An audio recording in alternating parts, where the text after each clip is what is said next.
Feels like my YouTube feed is being flooded lately. It's over. And then a picture of a person. Why is it that lately we're being fed so much content about streamers or content creators falling off? And that content's doing well. Why do we enjoy watching content about a prominent streamer falling off of the throne that they're on and taking a tumble? And I've been thinking about this a lot. And certainly if you watch my skits, if you watch my parodies, if you watch my shorts, you can see there's layers to them. And I'm using that comedic, humorous vehicle as a method for me to try to expose my take on what's really going on and make it a little bit more obvious because I'm making it more of a satire. But I thought I'd just talk about it straight on. This isn't going to be a funny video. This is just going to be a talking video. And I'm probably going to try a few more of these because sometimes I want to talk about what it is that fuels the skits and the comedy and the parodies that I do. Maybe that'll help you as you watch them going forward to try to get a little bit below the surface of what makes them funny and more about what it is that they're trying to expose and using comedy as a vehicle to deliver that exposition to you. So let's talk about streamers and content creators and the masks they wear. This is probably going to be a two-part video, and I want to talk about masks this time. In part two, I want to talk about view botting, which is kind of similar, but we're just going to keep this one focused on masks. Every one of us has personas or versions of ourselves that we put forward in different situations. You might think, no, not me. I'm always myself all the time. And maybe that's true, but you still have versions of yourself. And if you want a few examples to kind of litmus test this with yourself, then just think about what kind of person will I see if I observe you during a job interview for a job that is like your dream job, and you get an interview. What version of yourself is going to show up to that interview? What about when you go visit your grandmother or your great-grandparents or something like that, right? You might behave a little bit differently in those scenarios, the job interview and visiting your grandmother, than you would if you were hanging out with your best friend since you were 5, just the two of you, doors closed, no cameras, no one else is there. We're going to see you in all of those, but we're going to see kind of a different version of yourself in each of those scenarios. And there's probably a bunch more examples you could come up with, but all of us to some extent do that. I myself, sitting in this room that I sit in all the time, will behave a little bit differently when I know there's a camera on and I'm recording content or I'm live streaming. I'm not saying that's bad. I think it's normal. And for the most part, I think it's good. But let's just acknowledge that all of us have versions of ourselves that I'm going to call personas that we put out there depending on who the audience is. And that's okay. I'm not talking about that today. I'm talking about something maybe a little more, in some cases, sinister than just a different version of yourself. I'm talking about wearing a figurative mask. In the video I did, which was a parody about Hassan Piker, which I'll put somewhere up here so that you can see that, and there'll be a link in the description. It's very funny, and it has a lot of layers to it, to the comedy in there. In a nutshell, the premise is Hassan is going to interview another pirate, and then he pulls up pirate software, and Hassan's thinking the whole time he's interviewing a terrorist pirate. Obviously, pirate software isn't a terrorist, and he doesn't think that that's what's going on. They're kind of cross-talking. They're understanding each other differently. Starts off kind of good, and by the end they're kind of at each other's throats. I got a comment on that video from somebody that's basically said they think it's funny that everyone's just making fun of Hassan because he's hot. Okay, there's a few digs I take at Hassan, specifically from his GQ puff piece, but immediately I was like, in my head, like, hey, random commenter, did you watch this video? Is that what you took away? You completely missed the point. It feels like they are digging with a plastic fork, and that's as deep as they could get into that skit or that parody. Someone get this person a shovel or at least a plastic spoon, because there are way more layers than that at what I'm poking fun at. What I actually responded to them was something along the lines of, it's not so much about Hassan's face as it is Hassan's mask. Hassan's an objectively good-looking person to most people. I don't have a problem with that. And really, if you watch that skit, I'm not really going after him for his his like physical appearance, just naturally what he looks like as a person. That's not the point. I'm going after him not because of what he looks like. I'm going after the look he's trying to create for himself, which is very, very different. So to me, it's not about the face. You can't do anything with your face. It's about the mask that he's putting on over his face. And that got me thinking, along with something else that I'm going to talk about here in a second, which prompted this video. I'm not talking about his style. I'm talking about his image more than anything. Everyone's got different style. I'm very much a t-shirt and a hat kind of guy. You can't really see my hats, but I got a shelf of hats back here. That's fine. I don't necessarily care about what people like. It's more with me going after Hassan, the image that he's trying to create with all of these things. It's definitely intentional.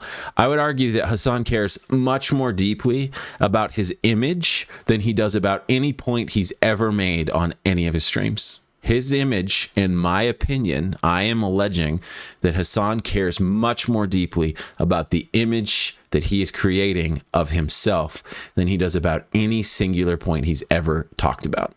Really, the proof's always in the pudding, right? And in that skit, I talk a little bit about how much he loves capitalistic socialism, because that's certainly what he's doing, utilizing the best parts of capitalism to get rich and then preaching to everybody else the amazing things about socialism. I'm not even really into the politics side of it, but there's an image there that's being framed that just doesn't make any sense to the casual observer, which I am. I'm mostly a casual observer. Most of what I see about Hassan comes from me watching Asmongold reaction videos. I think that everything he does is crafted very specifically to create an image. Hell, even when he interviews a Houthi pirate that is or isn't a terrorist, I mean, he said both.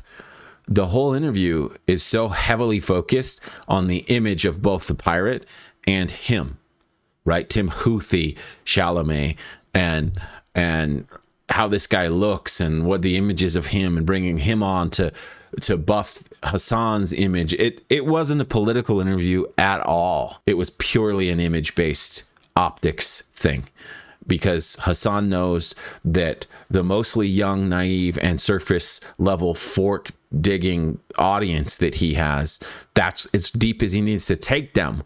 Look how he looks. Isn't he cool? Look how I look. Aren't I cool? Aren't we cool? You guys should be cool like us. It's an image. So like I said earlier, lately most of the algorithm for me at least, is just pumping me full of a bunch of streamer drama with the title "It's Over." That's the thumbnail that everybody is using right now. And it seems like people are really wanting to see something happen that causes these streamers that are the target of these videos to fall off. People are loving the fall off. I think there's always going to be a little bit of, we like to see the guy at the top kind of fall because it makes everybody else feel better about being down on the bottom. I think that there's definitely some of that going on, but I think it's deeper than that. Because yes, the higher you go, the more you're going to create a division of people who like you and don't like you, for sure. But we're seeing people who did a really good job making it to the top and creating a very large portion of the audience that really loves them and a small portion that doesn't, to all of a sudden inverting that. And almost everybody doesn't love them anymore. Certainly Pirate Software is the best example in recent times that I can think of. But this happens all the time. He's not the first. He won't be the last. Speaking about Pirate Software, my wife doesn't watch streaming. She doesn't know any of this stuff. And as I've been making some of my shorts and my parodies and my more satirical content, she doesn't know who he is. And so as we talk about it, when I try to explain this, and maybe if you're aware of Pirate Software and you try to go talk to someone who doesn't know anything about him and say, okay, he rose to fame, and explain, what happened to get him there. Pretty much my wife tracks with that. Okay, that kind of makes sense. But then when it was trying to explain to her why he started to fall off, which really kind of the first milestone there was the hardcore WoW thing, she didn't really get it. She didn't really understand, like, why would that be enough to make the whole audience turn on him? And certainly that was just the start. But what's interesting about it is, if you had been watching Pirate Software and his content prior to that hardcore WoW event, and then you just watch the clip about him just going off on the other people in his lobby, immediately you go, whoa, I get it now. I mean, I've seen people do this. Who did I see react to this? Oh, Caleb Hammer, the financial guy, didn't really know anything about it. He did a live stream. So I don't know who this guy is, but everybody's pissed off about him. And he didn't quite get it. But then he saw that reaction and immediately was like, whoa, okay, I get it now. This guy is super egotistical. This guy is super arrogant. This guy's a prick. And it turned on a dime. Once we saw that event happen, a lot of people immediately were on board with his downfall. But why that is? It's not about hardcore WoW. It's not about that at all. I've never played WoW in my life. I don't have a problem with it. I just kind of missed that boat, and there's no way I'm going to go back to it now. It isn't about the game. I didn't even know the people he was playing with. It wasn't about them. What it is it's the first time we saw Pirate Software's mask fall off. This is extremely significant. Because once the mask fell off, once you've seen a magic trick that you just can't understand and you've seen how stupid it is, that it works, you can never see that magic trick again and appreciate it. It's over. When Pirate's mask fell off and he quickly tried to pretend like there was no mask and put the thing back on, we see the lines. We know it's fake. We know all of it's been fake. And not only do we know that now, that was the beginning of all of the sleuthing that would lead to uncover all of the rest of the lines around the mask. Everything else that was said or done that wasn't really truthful. And it hasn't really stopped, right? And at this point, the majority of Pirate Software's audience has seen the mask come off, and they're not okay with it anymore. This is really significant for a couple reasons, specifically with Pirate Software. If I could speak about myself anecdotally for a second, I still remember the first time I saw his shorts. This is how almost all of us were introduced to him. We see this short of a pretty unique looking guy with this amazing voice. He's answering these questions in these ways that make you go, oh, wow. Yeah, he's right. I didn't think about that. This guy's kind of wise. And then you start hearing about his background. Oh, wow, okay, there's a reason this guy sounds like this. I mean, that's a pretty great resume. That's a pretty colorful work history there, right? Oh, he's building this game. That sounds real cool. I mean, I've always wanted to build a game. That sounds amazing. Oh, he's got this website, and he's got all these inspirational videos about building games, and he sucked us in, and I fell for all of it. I got sucked into this. I watched a ton of his content. I was very much on board with him. I thought he was great. I thought it was this amazing story of this rise that was so well deserved. I was a huge fan. I remember sharing him to other people in my life, my brothers. I remember talking about him at work. I greatly regret all that now, and I hope the people that I talked to at work don't remember that I was associated with that, if they even watched him. But the problem with the mask drop is the reason that person is in the place they are right now is because of the mask. All those things that I saw and I heard are exactly what I wanted out of someone who was going to climb to the top. I wanted somebody that was truthful, that was genuine, that was humble, that I could trust. And when the mask fell, just that simple mask slip in that hardcore WoW moment, you go, wait a minute, this doesn't sound right. And now the door is open for me to take other inputs, other evidence, and not look at it and go, well, that's just some random piece of hate that's coming from the small percentage of people who don't like Pirate. No. I'm listening now. I'm looking at this and I'm seeing thing after thing just keep coming in and realizing this guy's not at all who I thought he was. And I'm not just complacent with just like abandoning him. Like, I'm actually now in the camp of, you took advantage of me. You lied to me. You're not at all who I thought you were. I trusted you, and I do not trust you now. And I do not think you should be in a position of that kind of platform authority to disingenuously collect trust from others who naively are still on your camp. I don't know how anybody is still watching him. I really don't. Unless they're just trying to watch him to farm something. Okay, guys, I'm going to be real with you. The first half of this was filmed in one sitting, and then my wife came in the door and I had to stop the recording because she left her phone somewhere. We had to hurry and call the place where she left her phone so that it wouldn't get stolen. And then in the meantime, I chewed a piece of gum. And then when I started filming again, I have a piece of gum stuck on my lip. And at this point, I haven't figured it out yet. It will come off pretty soon. I'll figure out that there's gum on my lip, and it'll get scraped right back into the mouth. So I'm not going to refilm that. I'm just going to keep it in, keep it real with you guys. Sorry if it pisses you off. That was not a Gimli moment. That was not deliberate. You think you're being a little bit hard on the guy. I mean, he's not allowed to make any mistakes without losing your trust. And that's not at all the case. It's not that I'm saying he needs to, or any person needs to be perfect and always right, or they can't make a mistake. That's actually the problem. I also love, in addition to the things that initially made me really like Pirate Software, things I love about people in general are redemption stories, right? I don't necessarily like a perfect person, but I want to see, how does a person respond when they screw up, when they make a mistake that causes pain or problems for someone else? Like, what are they going to do about that? What's their ownership like? Honestly, if he could go back in time to that hardcore WoW moment, and even the next day or a couple days later, everyone said it. If he could have just been on and been like, man, I really acted like an ass there, both in my response to my party and in watching back the video now that I can remove myself from the intensity of the moment. There's more I could have done. I should have done this. I didn't. Yeah, that sucks. I learned from that. I'm going to try to do it better next time. And you notice in all that, I didn't even say I'm sorry. He could add that if he wanted to, but just that would have been enough for people to go, okay, yeah, I mean, he just screwed up.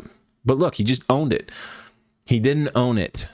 And the lack of ownership on his part is completely incongruent with the mask that he put on to make us like him in the beginning. I'm not saying, well, you got to be perfect. You can't ever be wrong. In fact, I'd like it if you weren't perfect. I'd like it if you were wrong, because I want you to have opportunities as a content creator to show me how you handle that when you are wrong. And Pirate Software botched it every time, so many times, that if ever he comes, groveling back on his knees and saying sorry, it's way too late, because now we'll all know that sorry is just a new mask. So with Pirate, once he doubled down and tripled down and quadrupled down, he changed from being this wise older brother figure who always had the answers and always helped us, to the annoying kid in class who always had to be right and even argued with the teacher that you just didn't want anything to do with, no matter what your initial impression. It does not matter what your initial impression was.